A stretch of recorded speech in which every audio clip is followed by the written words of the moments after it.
Bonjour à tous, je suis ravi de vous retrouver dans ce nouveau call case. J'espère que vous allez bien. Aujourd'hui, ce call case, il est fait à la demande de Chantal. Chantal est une habituée qui se passionne pour les call cases et qui m'en soumet fréquemment. D'ailleurs, on ne peut que l'en remercier.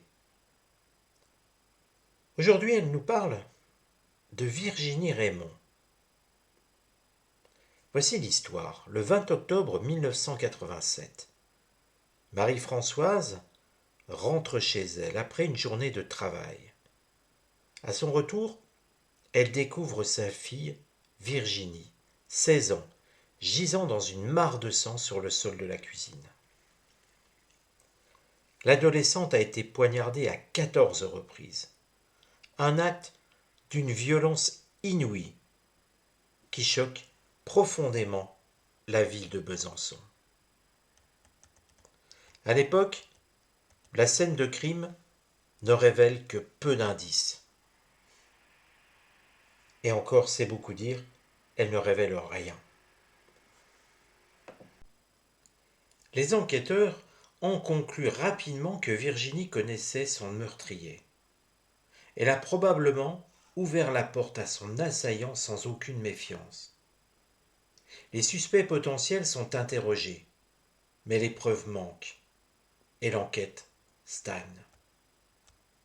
La ville de Besançon est marquée par cette tragédie. Les habitants sont sous le choc, se demandent qui a pu commettre un acte d'une telle brutalité.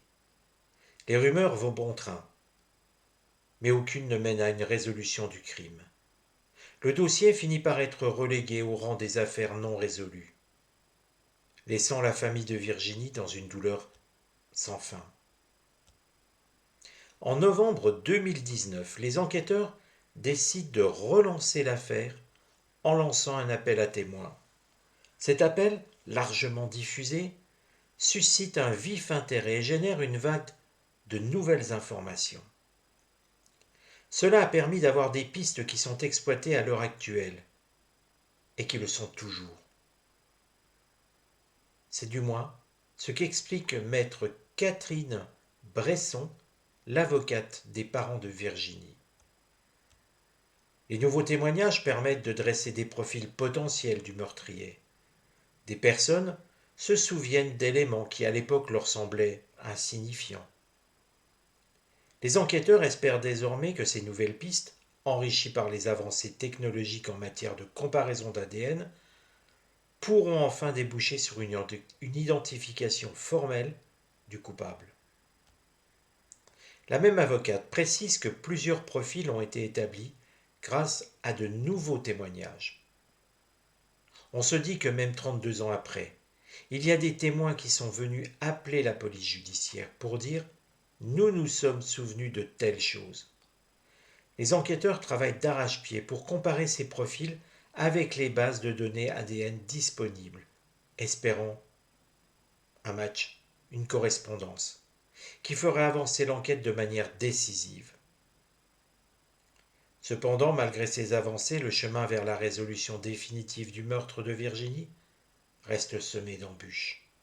Les investigations sont minutieuses et nécessitent du temps. La famille de Virginie, bien que pleine d'espoir, reste dans l'attente d'une véritable percée qui mettrait fin à des années et des années de souffrance et d'interrogation. Marie-Françoise, la maman et son entourage n'ont jamais abandonné l'espoir de découvrir la vérité. Leur détermination reste intacte, animée par la volonté de rendre justice à Virginie. Tout le monde espère que l'ADN va enfin orienter vers un coupable potentiel. Aujourd'hui, l'affaire du meurtre de Virginie Raymond est plus vivante que jamais dans les mémoires des enquêteurs. La relance de l'enquête, bien que tardive, témoigne de la persévérance et de l'importance de ne jamais abandonner face à l'injustice. Ce que je vous propose de faire, c'est de prendre l'oracle de Béline et d'essayer de dresser un portrait de l'agresseur, de voir ce qu'il est devenu, de voir peut-être les liens qui existaient entre Virginie et son potentiel agresseur.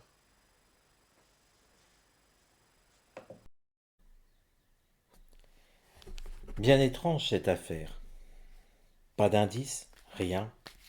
La police qui pense à quelqu'un de connu de Virginie, et puis rien pendant une trentaine d'années. Ça paraît fou. Ça paraît totalement incroyable. Nous allons essayer de dresser un profil avec quelques questions. Déjà le lien entre Virginie et cet agresseur. Étaient-ils des amoureux? À 16 ans, pourquoi pas? Était-ce un petit ami? Ou simplement quelqu'un que Virginie aimait beaucoup? Était-ce un homme, une femme? Vous voyez, il y a beaucoup d'éléments. Et puis, quelles étaient les intentions de cette personne en venant voir Virginie? Est-ce quelqu'un qui a dérapé? Ou est-ce que finalement la police fait totalement fausse route et que ce n'est pas un proche du tout, mais un illustre inconnu auquel Virginie aurait pu ouvrir en faisant preuve de naïveté? Par exemple, quelqu'un qui lui dit je viens de la part d'EDF et qui agresse Virginie. Mais 14 coups de couteau, on sent quand même de la rage. Mais vous voyez, on peut se poser beaucoup de questions.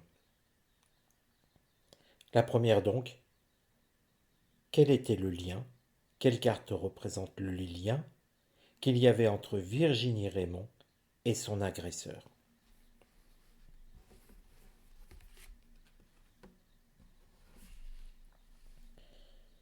Il y avait de la correspondance entre eux. Alors quand je dis correspondance, je parle de communication. Correspondance fait penser un petit peu à mail ou à écriture par le courrier. N'y voyez pas de l'argent. La carte, cette corne d'abondance, certes, dans certains cas, elle montre de l'argent, mais n'oubliez pas que c'est une carte à la base mercurienne. Donc, qui montrerait un nombre de discussions entre les deux. Je le dirais plus que dans cette façon-là. Mais on exclut totalement un amoureux ou une amoureuse. Il n'y a pas de signe vénusien. Donc déjà, c'est intéressant parce que ça nous permet de réduire le champ des possibles. Ce n'est pas l'illustre inconnu, mais ce n'est pas non plus quelqu'un, on va dire, dans le domaine du cœur. C'est donc bien un proche, comme le soupçonnent les policiers à l'époque. Quelle carte représente les intentions de cette personne qui va voir Virginie en ce funeste jour?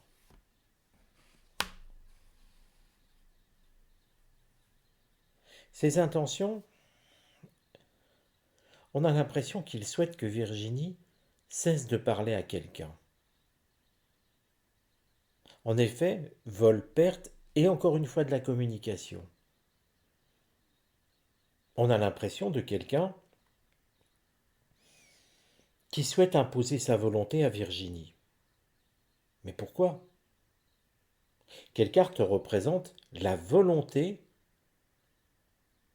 le pourquoi de cette personne en souhaitant ainsi imposer à Virginie le silence vis-à-vis d'une autre personne?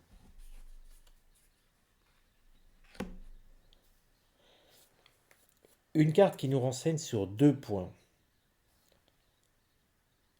Mars, donc déjà c'est un potentiel agressif.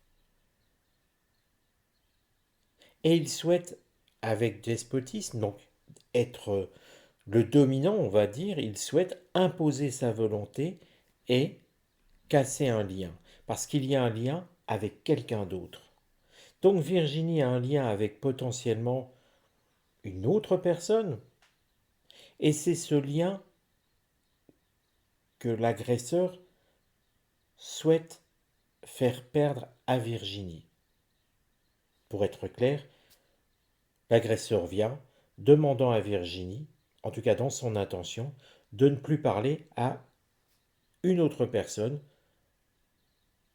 Mais attention, le profil de cet agresseur est déjà révélé ici. C'est quelqu'un qui est violent, c'est quelqu'un qui est agressif,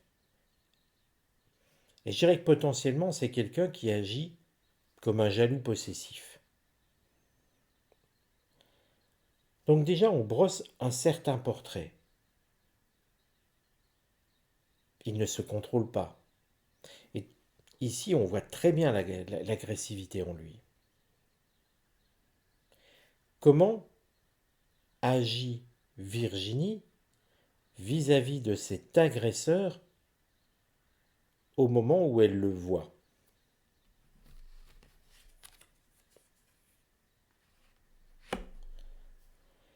Et là, nous avons une idée, puisque elle agit de façon vénusienne, et on a l'impression que si pour l'instant il n'y a jamais rien eu entre eux, cette carte nous sous-entend qu'il y aurait une attirance entre les deux. Ça voudrait dire que Virginie, même si elle n'a jamais rien eu avec cette personne, ne serait pas contre une amourette ou une histoire d'amour, enfin appelons-le avec comme on veut, avec ce potentiel agresseur, sauf que lui est très jaloux, dictatorial. Voilà pourquoi elle le laisse rentrer. Elle a confiance finalement en lui. Seulement le problème, c'est que ça tourne mal. Elle le découvre sur un autre jour. Et là, on voit toute la rage exploser. On voit toute la rage de ce potentiel agresseur au départ qui devient un réel agresseur ensuite. C'est donc quelqu'un de proche.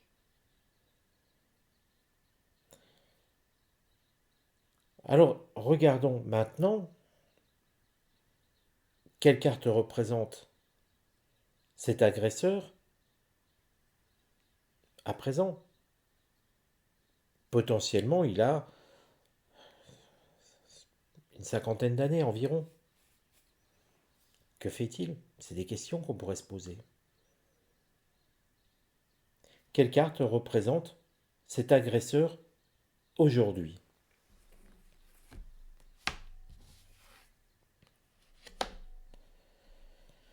C'est quelqu'un qui n'a pas oublié cette affaire. On n'y voit pas des remords, attention. Ne lui prêtons pas ce qu'il n'éprouve pas. Mais on voit qu'il y pense. La sagesse est une carte de réflexion. Et qu'il n'a vraiment jamais cessé d'y penser. Pour autant, vous voyez, on pourrait avoir une carte émotionnelle avec de la culpabilité. Ce qui montrerait plutôt un personnage assez froid. Peut-être qu'en psychiatrie, on le surnommerait un psychopathe. Je ne suis pas médecin, je ne sais pas si c'est le bon profil que je pose. Mais j'y vois quelqu'un en tout cas qui est froid au niveau des sentiments, mais qui a un potentiel d'agressivité très important.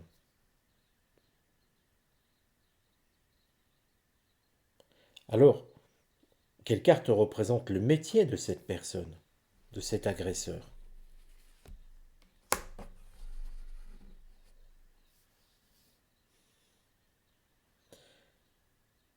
C'est quelqu'un qui est, pour moi, proche de la nature. Quelqu'un qui a la tête un petit peu dans les nuages. Peut-être un chercheur. Peut-être quelqu'un qui travaille au CNRS, par exemple. Ou qui cherche dans des documentations. Vous voyez, il y a beaucoup de possibilités avec cette carte. Mais il a un attrait pour la recherche, il a un attrait pour la nature.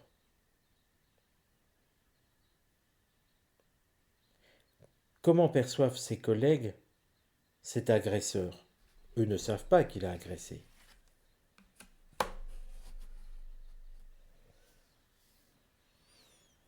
Ils ne sentent pas que c'est quelqu'un de très enjoué et je dirais que ces personnes, ces collègues, ne sont pas plus amis que ça avec lui. Ils mettent une certaine distance, ils le bloquent, ils ne cherchent pas à faire ami-ami avec lui. Donc, potentiellement quelqu'un qui n'est pas spécialement sympathique, pas avenant, pas charismatique non plus. Comment est cette personne dans sa vie de tous les jours?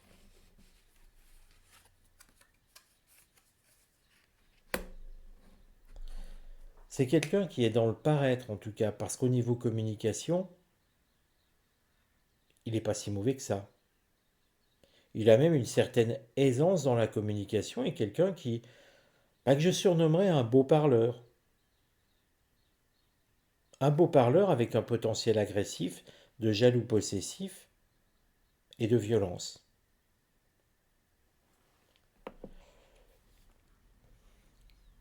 Quelle carte représente la ville où cet agresseur vit?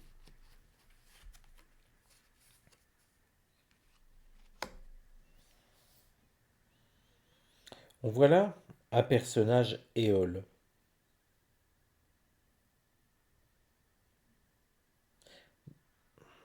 J'ai deux hésitations, je vous avoue. J'aurais tendance à dire quelqu'un qui vit dans le sud, dans une ville où il y a beaucoup de vent. Et puis, sur le coup, quand j'ai retourné la carte, j'ai eu l'impression qu'il vivait à Belfort. Alors, je vous avoue, entre les deux, j'ai vraiment une hésitation importante.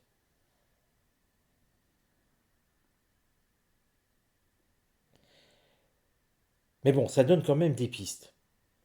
Ça donne beaucoup de pistes. Pourquoi Belfort? Parce que ici, on a une tête de lion et j'avais l'impression, enfin une tête de lion, c'est bien sûr le dieu Éole, mais j'avais l'impression sur le coup que ça donnait une tête de lion.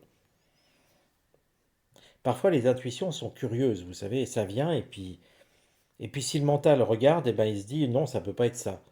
Donc c'est pour ça que je partage avec vous un petit peu la façon de faire, parce que les cold cases, ce n'est jamais simple, et puis parfois on a des impressions, des intuitions qui viennent, et puis on se les interdit parce qu'on se dit non, mais je dis n'importe quoi. Là, j'ai vraiment un doute. C'est effectivement, on voit du vent, donc c'est ça qui me fait penser à une ville où il y a beaucoup de vent, mais mon premier abord, c'était Belfort. Voilà. Là, j'avais l'impression qu'on se dirigeait vers les Alpes-Maritimes, vous savez, avec les Alpes dans le fond, le mât comme les maisons qui sont dans le sud, les maisons typiques. Voilà, voilà mes idées en tout cas. Quels conseils pourrions-nous donner aux enquêteurs pour pouvoir avancer?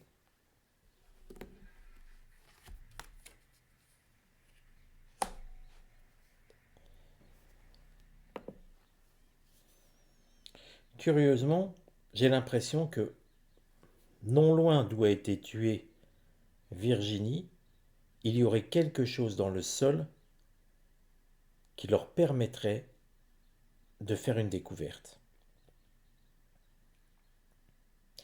Voilà les amis, je vais m'arrêter là. Eh bien dites-moi ce que vous en pensez. Faites-moi part de vos commentaires sur ce call case.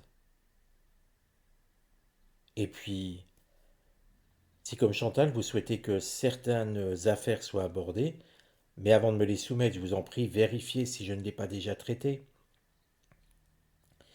Mais si je ne l'ai pas traité, ben vous pouvez m'écrire sur...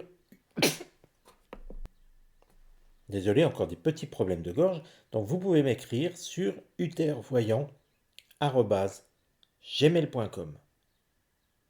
Je vous dis à bientôt. Prenez soin de vous.